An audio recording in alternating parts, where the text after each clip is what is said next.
देखो बच्चों, कठिन सवाल आसान जवाब। क्योंकि गणित हुआ आसान रे बच्चों, गणित हुआ आसान। अंकों का है खेल निराला, जोड़ घटाओं ने क्या कर डाला। क्योंकि गणित हुआ आसान रे बच्चों, गणित हुआ आसान।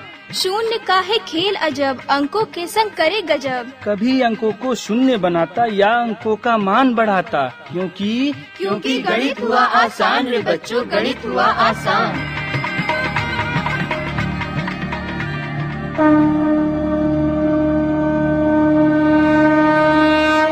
अलवर की आवाज 90.8 FM पर मैं हूं आपके साथ, आपका दोस्त बसंत।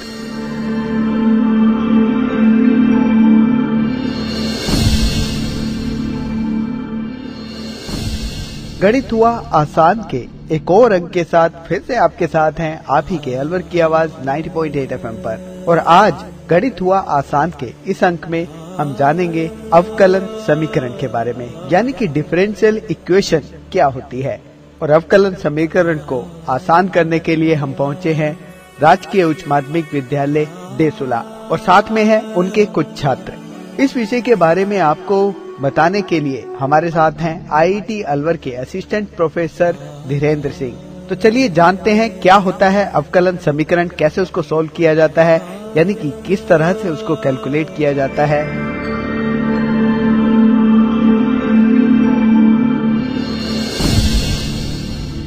नमस्कार छात्रों, गणित के अध्यापक IIT अलवर से धीरेन्द्र सिंह आज आपके साथ हैं। आज हम डिफरेंशियल इक्वेशन के बारे में डिस्कस करेंगे इस क्लास में। इस अध्याय में हम डिफरेंशियल इक्वेशन कैसे बनाते हैं, कैसे जनरेट करते हैं और उसकी क्या उपयोगिता है, उसको कैसे हल करते हैं, उसके बारे में डिस्कस करेंगे।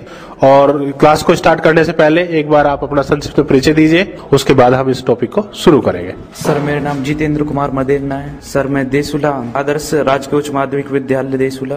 मेरा नाम राहुल चंदेले, मैं चोरोटी पहाड़ में रहता हूँ और राजकीय उच्च माध्यमिक विद्यालय देसुला में पढ़ता हूँ। मेरा नाम संगीता नागर है, मैं आदर्श राजकीय उच्च माध्यमिक विद्यालय देसुला स्कूल में पढ़ती हूँ। मेरा नाम निकिता है, मैं आदर्श राजकीय उच्च माध्यमिक विद्यालय देसुला में पढ़ती हूँ। मेरा नाम मनोज कुमार है, राजकीय उच्च माध्यमिक विद्यालय देसुला में पढ़ता हूँ। मेरा नाम अजय कुमार है, मैं राजकीय उच्च माध्यमिक विद्यालय देसुला में पढ़ता हूँ। मेरा नाम संतोष पाल है, मैं राजकीय उच्च माध्यमिक विद्यालय देसुला में पढ़ता हूँ।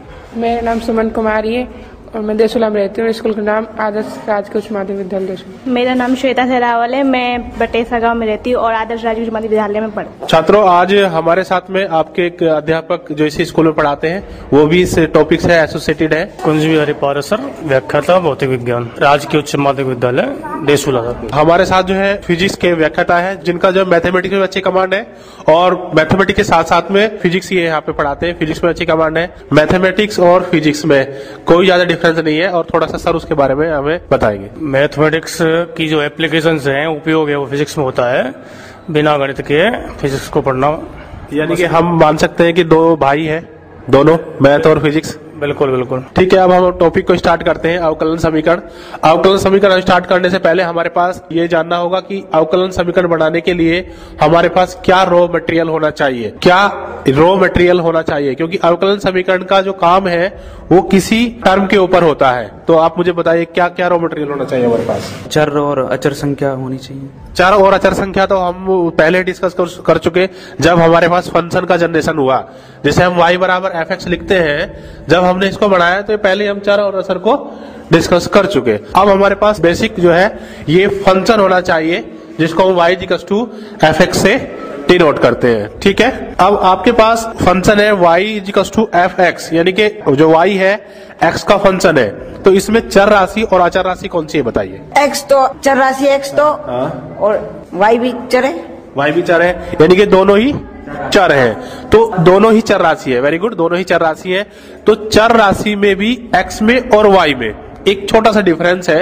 ये बताइए कि दोनों में क्या अंतर है। x में और y में दोनों ही चर राशि है, लेकिन दोनों में एक अंतर है, थोड़ा सा अंतर है। क्या अंतर है वो? x पहला आता है, y पीछे आता है। अच्छा, x पहला आता है, y पीछे आता है, यानी कि ये आपका इंग्लिश अल्फाबेट से आप डिनोट कर रहे हैं, लेकिन ऐसा नहीं चलेगा, मैथमेटिक्स से चलेगा। हाँ बताइए आप। x का अवकलन y के सापेक्ष करें। अभी अवकलन हमने नहीं लिया है, अभी तो केवल हमने फंक्शन डिफाइन किया है कि y fx। y तो चर है और x भी चर, लेकिन x के गुणांक f है, इसलिए गुणांक क्या है? f है। नहीं, ये गुणांक नहीं है।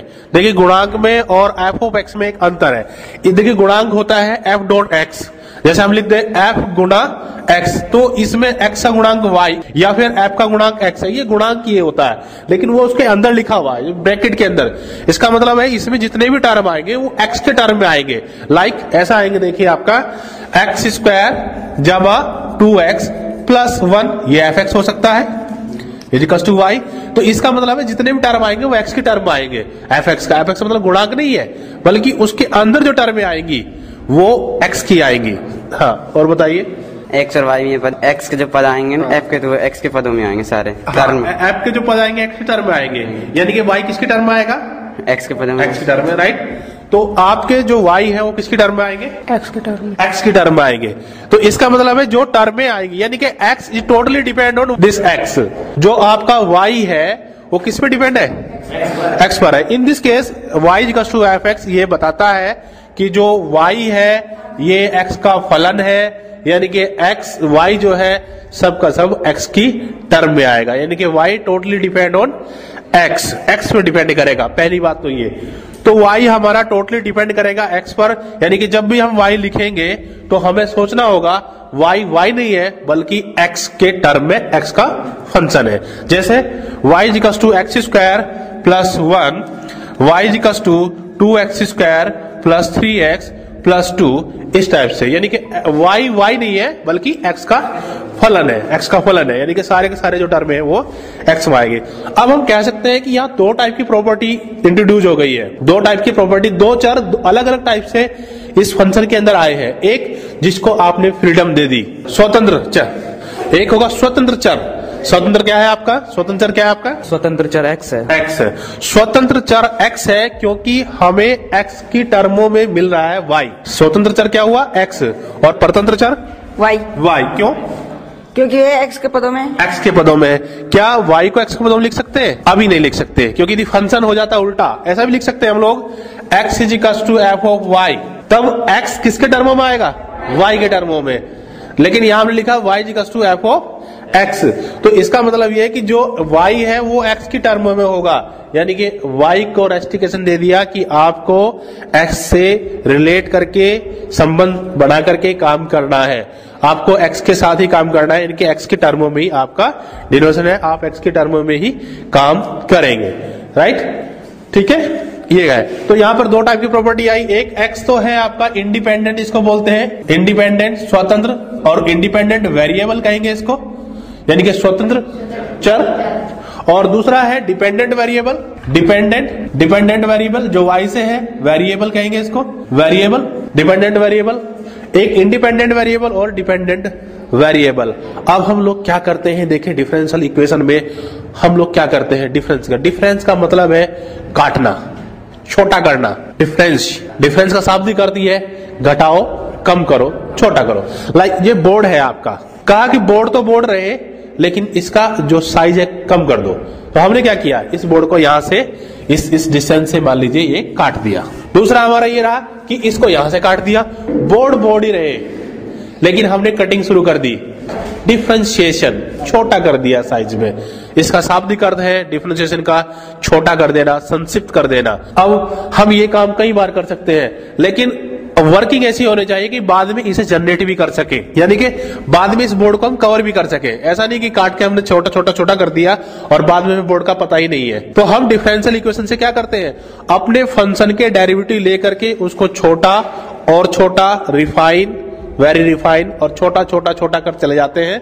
लेकिन ऐसी इक्वेशन में कन्वर्ट कर देते हैं कि यदि हमें बाद में कहीं पर भी उस बोर्ड को दोबारा से जनरेट करना होगा तो हम उतने ही टाइम उसका इंटीग्रेशन करके, इंटीग्रेशन को क्या बोलते हैं, समाकलन, यानी कि उल्टा प्रोसेस करके, दैट इज समाकलन करके उसको हम दोबारा से जनरेट कर ले। यानी कि हमने क्या किया, हमने ऐसा काम किया जैसे हमारे पास मान लीजिए एक कपड़े का थान था और कपड़े का थान हमने खोला छोड़ दिया, तो खुला छोड़ने पे क्या स्थिति होगी उसकी, वो पता नहीं कहां तक फैलेगा। मान लीजिए उसकी लंबाई दे दी 200 मीटर, तो 200 मीटर तक का एरिया कवर करेगा। एक दुकान है जिसकी लंबाई है 10 मीटर, चौड़ाई है 12 मीटर, उस थान को उसमें कैसे एडजस्ट करें, वो तो 200 मीटर का जा रहा है। तो हम क्या करें, उसको एक तो तरीका है टुकड़ों में काट दें, दूसरा क्या उसके फोल्ड बना दें, है ना, उसके फोल्ड बना देते हैं। कितने फोल्ड, 5 मीटर के फोल्ड बना देते हैं। पहले 5 मीटर, फिर उसके ऊपर दूसरा फोल्ड 5 मीटर का, फिर तीसरा फोल्ड 5 मीटर का, फिर चौथा फोल्ड 5 मीटर का, ऐसे ऐसे करके उसको रोल कर ले। या फिर तीसरा मेथड है हमारे पास,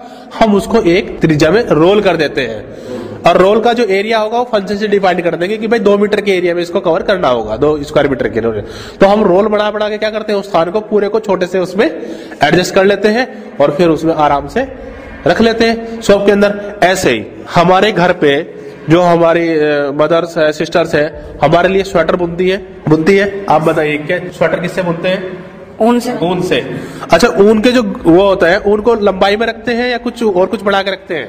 उसकी गोल में गोल के रखते हैं, गोल बढ़ा के रखते हैं, है ना, गोल बढ़ा के रखते हैं। तो यही एप्लीकेशन है आपकी डिफरेंशियल इक्वेशन का कि एक बहुत बड़ा फंक्शन, दैट इज उसकी लेंथ इतनी लेंथ है कि यदि आप स्वेटर के धागे को निकालने लगे तो शायद आप काफी दूर तक घूम जाएंगे, लेकिन हम लोग क्या करते हैं, उसको रोल बना करके गोले में बना करके रख लेते हैं। ठीक है, तो हमने फंक्शन डिजाइन कर दिया y=fx, यानी कि जो गोल है, ऊन है, वो सारी की सारी गोले के, यानी कि जो गोला है वो मेरा फंक्शन है f(x), जो मेरा गोला है वो f(x) है और उस f(x) को मैंने किससे लिखा, y में, यानी कि ऊन बराबर f(x) और f(x) है ऊन का गोला। खुचका पतंग उड़ाते हैं आप लोग? उड़ाई पतंग? उड़ाइए पतंग? नहीं उड़ाइए पतंग? उड़ाई नहीं आपने? अच्छा, आपने उड़ाई है पतंग? तो बताइए, जब पतंग आप उड़ाते हैं तो पतंग को जब उड़ाते हैं तो वो क्या होती है आपके पास, डोर होती है, डोर होती है। तो डोर को आप कैसे रखते हैं? उसमें लपेट कर रखते हैं। किस में लपेट कर रखते हैं? मांझा उसको बोलते हैं। हाँ, मांझा को किस में लपेट कर रखते हैं? लकड़ी का गट्टा होता है, लकड़ी के गट्टे को बोलते हैं खुचका। खुचका बोलते हैं ना, है ना। मंजा तो वो है जो डोर है, लेकिन जो मंजे को रोल करके रखते हैं किस में रखते हैं? खुचके में। तो आप देखिए कितनी दूर तक आपकी पतंग जाती है, कितनी हाइट में पतंग जाती है, लेकिन उस हाइट को यदि उसको लेंथ में ही रखे जाए तो क्या आप डोर रख लेंगे अपने घर पे? नहीं रख पाओगे। लेकिन आप क्या करते हैं, उसको खुचके के ऊपर रोल कर लेते हैं, धीरे धीरे धीरे धीरे रोल कर लिया। At that role is y, and y is equals to that f(x), and f(x) क्या है, मंजे की लेंथ जो कि रोल्ड की गई है। आपने कितने फोल्ड दिए उसको, कितने स्क्वायर में रखा है, क्यूब में रखा है, 10 पावर में रखा है, कितनी पावर में उसको रखा है, that is denoted by f(x) function में। ठीक है, लेकिन अब ऐसी चीजें भी हैं जिनको हम और छोटा कर सकते हैं, जैसे मान लीजिए आपके पास फंक्शन है y=x², इसका हमें ऐसा फंक्शन बनाना है, एक ऐसी डिफरेंशियल इक्वेशन लिखनी है जिसमें ये रहे तो फंक्शन में ही, लेकिन इससे छोटी टर्म आए तो हम क्या करेंगे, एक बार ले लीजिए dy/dx क्या हो जाएगा, 2x। अब पावर कम हो गई, फोल्ड कम हो गए, लेकिन है वही फंक्शन x का भी है और फंक्शन y का भी है। दूसरा इसको और छोटा कर दे, d2y/dx²=2। अब तो फोल्ड भी कम हो गया, बल्कि एक पर्टिकुलर में आ गया। यदि एक बार और कर दे तो क्या बन जाएगा, d3y/dx3=0। अब इससे छोटे आप, इसके बाद मतलब है कि आप जितनी बार भी डेरिवेटिव कर ले सब 0 0 0 0 आ जाएगा। यानी कि आपने काम क्या किया, स्क्वायर वाले फंक्शन को पहले छोटे वाले फंक्शन में ले आए डेरिवेटिव करके, यानी कि उसकी क्या करी, घात कम कर दी। दूसरा किया, उसकी और घात कम कर दी, और तीसरे में क्या करा, उसको टोटली घात कम करके उसकी घात को 0 में ले आए और उसका ऑर्डर को बढ़ा दिया आपने। ऑर्डर को बढ़ाने का मतलब ये है कि हुचके की लंबाई को पहले आपने, या ऐसा मान लीजिए आपके पास 5 मीटर की रस्सी है, पहले आपने उसको 2-2 मीटर में काट दिया या 2 मीटर में ब्रेक कर लिया, उसके बाद 2 को भी 1 में कर दिया, 1 को भी आधे में कर दिया, आधे को भी और छोटा चले गए। और छोटा करने का मतलब ये है आपने डिफरेंशियल इक्वेशन यूज किया, d2y/dx²=0। इसमें आपने इक्वेशन ली d3y/dx3=0। तो हम डिफरेंशियल इक्वेशन से मेनली काम क्या करते हैं, अपनी बड़ी बड़ी चीजों को, अपनी विस्तृत चीजों को शॉर्ट में करके, एप्लीकेशन करके इसका हम उनको अपने पास रखने का काम कर लेते हैं। जैसे आप देखिए, यदि आप 1000 के नोट का 1 रुपीज के नोट में कन्वर्जन करें तो आपके पास एक गड्डी आ जाएगी, बड़ी सी आ जाएगी ना। लेकिन यदि आप 1000 का नोट रखते हैं तो क्या बड़ी गड्डी आएगी? बताइए, क्या बड़ी गड्डी आएगी? नहीं आएगी। तो क्या किया हमने डिफरेंशियल इक्वेशन का यूज किया कि जो पावर में टर्म में आ रही थी उसको हम एक पर्टिकुलर एक ही चीज में बढ़ा दिया। ठीक है, 1000 का नोट जिसमें 1-1 रुपए की 1000 की गड्डी, इतनी बड़ी वो गड्डी आएगी, उसको आपने यदि देखा जाए तो जो 1000 का नोट है that is the order of that rupees, 1 rupees का 1 रुपीज के नोट का ऑर्डर यानी कि डिफरेंशियल इक्वेशन, यहाँ पर वो चीजें जो एप्लीकेशन हम लोग करते हैं। तो यहाँ पे अब आगे बढ़ते हैं हम लोग कि भाई डिफरेंशियल इक्वेशन हम कैसे बढ़ाते हैं। हमारे पास जैसे जैसे फंक्शन आएंगे उनके अकॉर्डिंग हम डिफरेंशियल इक्वेशन बढ़ा देंगे।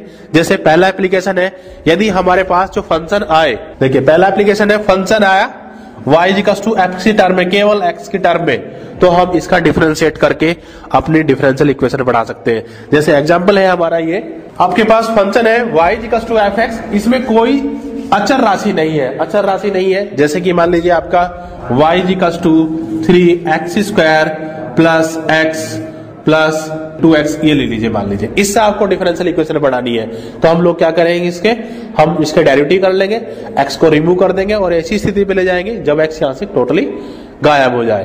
तो यहाँ क्या करेंगे, एक बार डिफरेंशियल इक्वेशन करने पर, taking one time differential equation d2y upon dx is equals to 6x plus 2, उसके बाद दोबारा करने पर d2y upon dx square is equals to 6, और उसके बाद d2y upon d cube y upon d x cube is equals to 0। अब आपने सर्च किया कि हम किसी इक्वेशन को, आपके पास फंक्शन था, क्या फंक्शन है आपके पास बताइए सर? फंक्शन है 3x square plus 2x। Function है आपके पास y is equals to 3x square plus 2x। इसकी डिफरेंशियल इक्वेशन क्या होगी? dx की पावर 3 y बटे dx की पावर 3 इज इक्वल्स टू 0। तो हमारी पास कितनी ऑर्डर की डिफरेंशियल इक्वेशन आई? 3 ऑर्डर की डिफरेंशियल इक्वेशन आ गई, 3 ऑर्डर की। क्या 4 की भी लिख सकते हैं हम? 4 की सर नहीं लिख सकते। क्यों? इससे ज्यादा पावर करेंगे 0 अपने आप ही आ जाएगा। तो 4 की भी लिख दीजिए, 5 की भी लिख सकते हैं, 6 की भी लिख सकते हैं, लेकिन करेक्ट कहां तक आएगी? 3 तक आएगी। 3 के बाद आप कितने भी लिख सकते हैं, लेकिन करेक्ट जब 3 से 0 हो रहा है उसके बाद तो ऑटोमेटिकली वो 0 चला जाएगा। 0 को इंटीग्रेशन डिफरेंशिएशन 0 होता चला जाता है। अब दूसरा मेथड क्या है हमारे पास? मान लीजिए यहां पर आ जाए y is equals to ax plus b x square. इसमें 2 अचर राशि है। कौन कौन सी अचर राशि है? a और b सर। a और b आपकी अचर राशि है।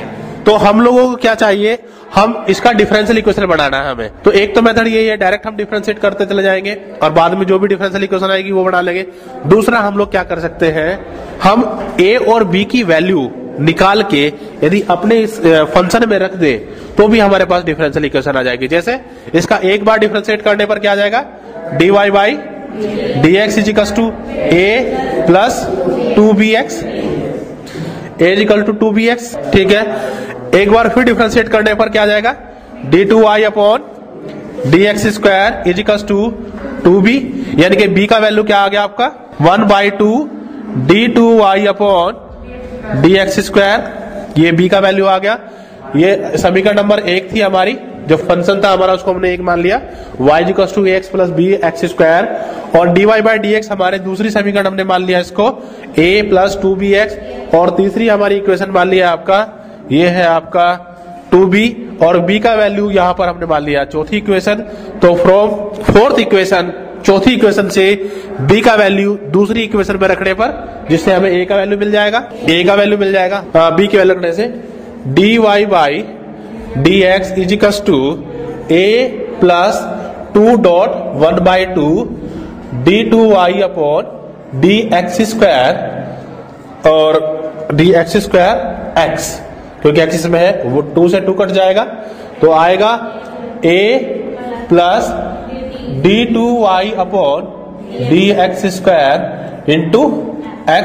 a का वैल्यू क्या मिलेगा आपको यहां से, a is equal to dy by dx, और जो इसके साथ में प्लस में है ये साइड चेंज करते ही किस में चेंज हो जाएगा, y में चेंज, माइनस में चेंज हो जाएगा, और minus of d2y upon dx square.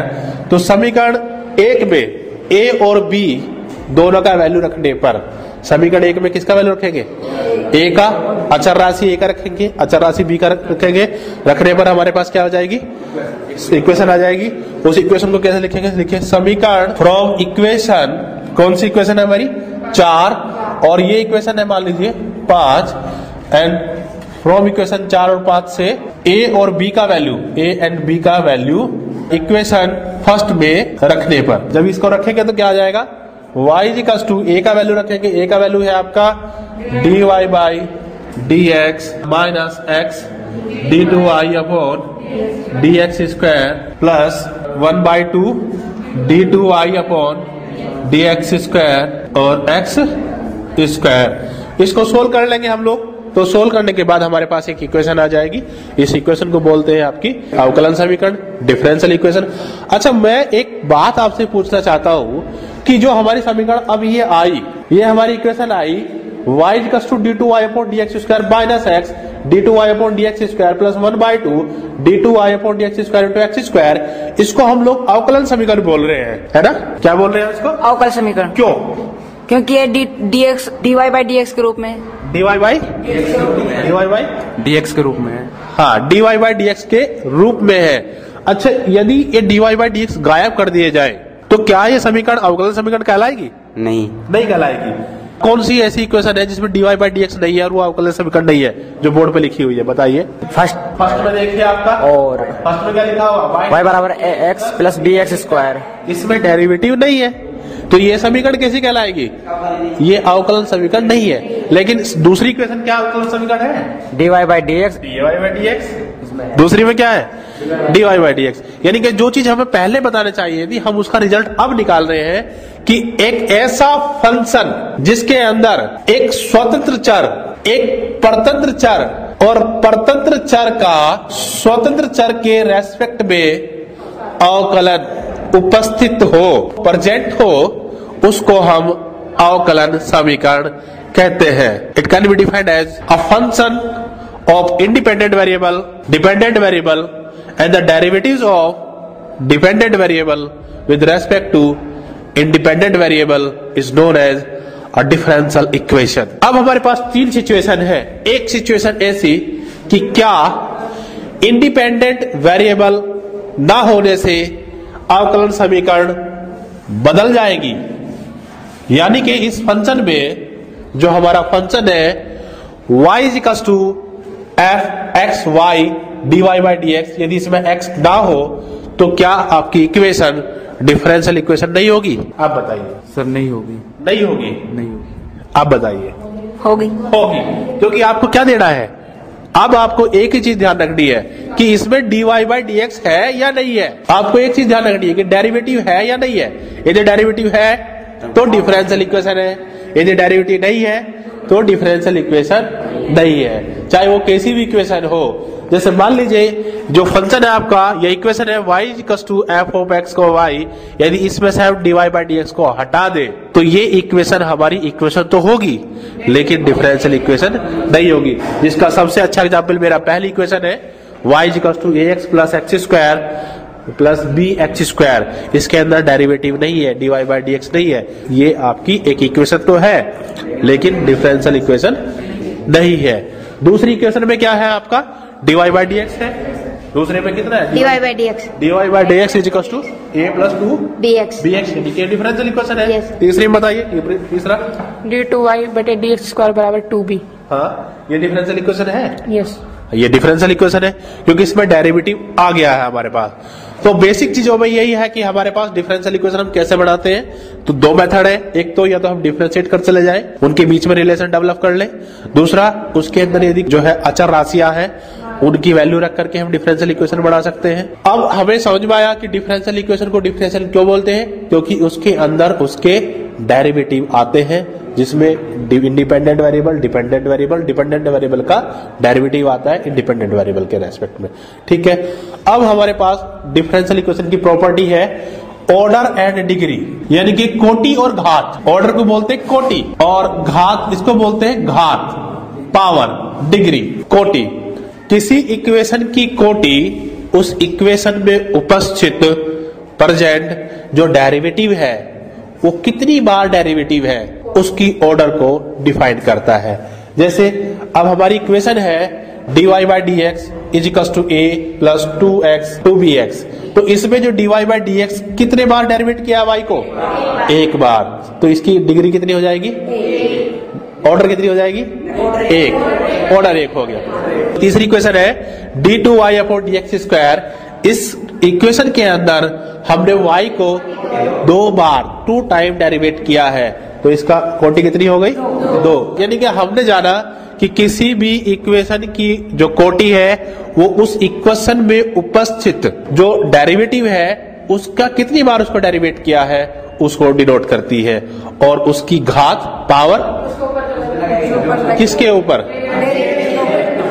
Derivative के। कौन से डेरिवेटिव के ऊपर? dy/dx के ऊपर। अब देखिए dy/dx के ऊपर बता रहे हैं आप, तो मुझे ये बताइए, जैसे ये इक्वेशन है y = dy/dx minus x d2y/dx² plus 1/2 d2y/dx² plus x², यहाँ पे ये है, इसमें मैं कौन से डेरिवेटिव को लूं कि जो घात बताए?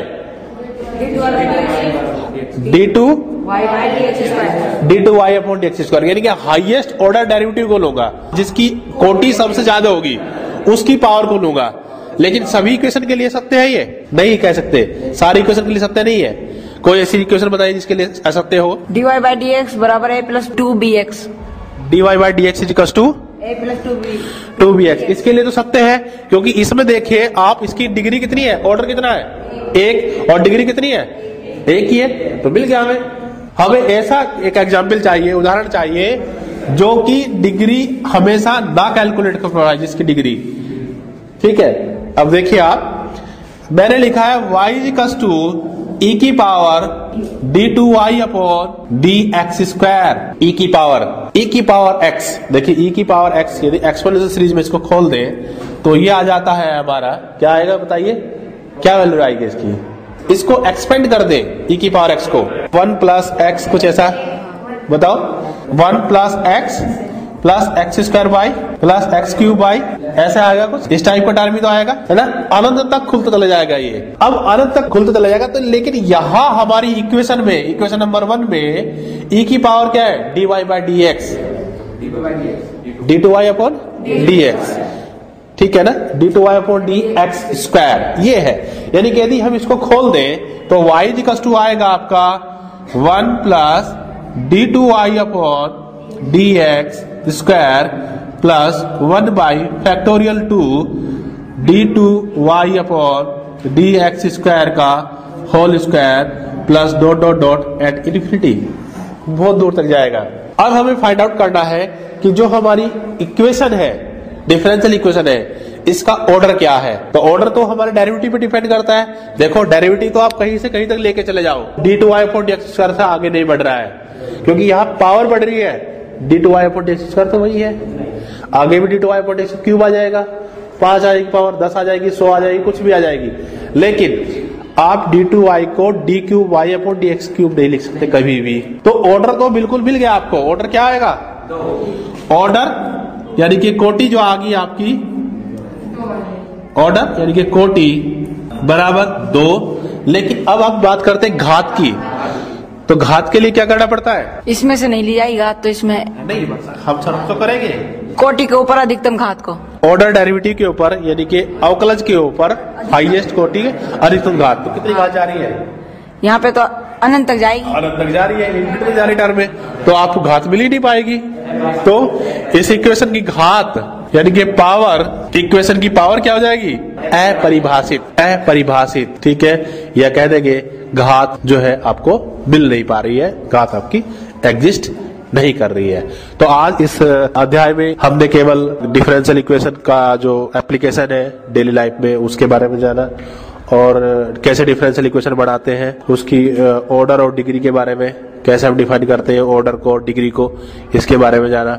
अगली कक्षा में हम, अगले अध्याय में हम जो है डिफरेंशियल इक्वेशन को, जैसे फर्स्ट ऑर्डर की है, कितने टाइप की डिफरेंशियल इक्वेशन है, इसे डिस्कस करेंगे, और उनको कैसे कैसे सोल्व करते हैं, यानी कि हल कैसे निकालते हैं। उनका हल निकालने का मतलब है यदि डिफरेंशियल इक्वेशन दिया हुआ हो तो उसका फंक्शन कैसे बनाएंगे, क्योंकि अभी तो हम सिंपल एप्लीकेशन से डिस्कस कर रहे हैं कि सिंपल फंक्शन है, उसे डायरेक्ट जनरेट कर लिया हमने डिफरेंशियल इक्वेशन। लेकिन ऐसा पॉसिबल नहीं है कि इतना सिंपल हो जाए कि सिंपल फंक्शन से हम डायरेक्ट इक्वेशन, कुछ इक्वेशन ऐसी होती है जिनसे हम डायरेक्ट फंक्शन जनरेट नहीं कर सकते, उसके लिए हमें बहुत सारे प्रोसेस यूज करने पड़ते हैं, और उन प्रोसेस के बारे में हम नेक्स्ट अध्याय में डिस्कस करेंगे।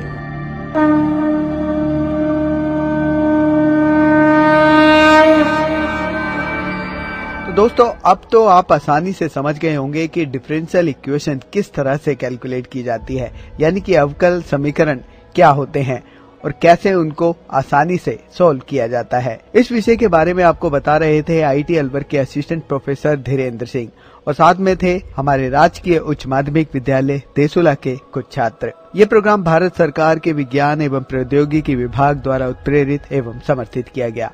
आपको ये प्रोग्राम कैसा लगा? आप अपने फीडबैक प्रतिक्रिया हमें दे सकते हैं। अपने फीडबैक प्रतिक्रिया देने के लिए हमारा पता है कम्युनिटी रेडियो अलवर की आवाज 90.8 megahertz, IIT group of institutions, north extension, MIA Alwar, Rajasthan. हमारे फोन नंबर है 9587908908 और दूसरा नंबर है 0144512190। आप हमें मेल भी कर सकते हैं। हमारी ईमेल आईडी है radioalwar@gmail.com और साथ ही इस प्रोग्राम को आप ऑनलाइन यानी कि इंटरनेट पर भी सुन सकते हैं। इंटरनेट पर सुनने के लिए आपको लॉगिन करना है www.i-radiolive.com पर और साथ ही मैथमेटिक्स यानी गणित हुआ आसान के एपिसोड आप ऑनलाइन यानी कि इंटरनेट के माध्यम से एक दुनिया अनेक आवाज के वेबसाइट पर भी सुन सकते हैं। वेबसाइट है www.edaa.in। लॉगिन कीजिए और कहीं भी बैठकर ऑनलाइन आप इन मैथमेटिक्स के प्रोग्राम को सुन सकते हैं। इसी के साथ अपने दोस्त बसंत को दीजिए इजाजत। नमस्कार। आओ बच्चों, देखो बच्चों, कठिन सवाल आसान जवाब। क्योंकि गणित हुआ आसान रे बच्चों, गणित हुआ आसान। अंकों का है खेल निराला, जोड़ घटाओं ने क्या कर डाला। क्योंकि गणित हुआ आसान रे बच्चों, गणित हुआ आसान। शून्य का है खेल अजब, अंकों के संग करे गजब। कभी अंकों को शून्य बनाता या अंकों का मान बढ़ाता। क्योंकि गणित हुआ आसान रे बच्चों, गणित हुआ आसान।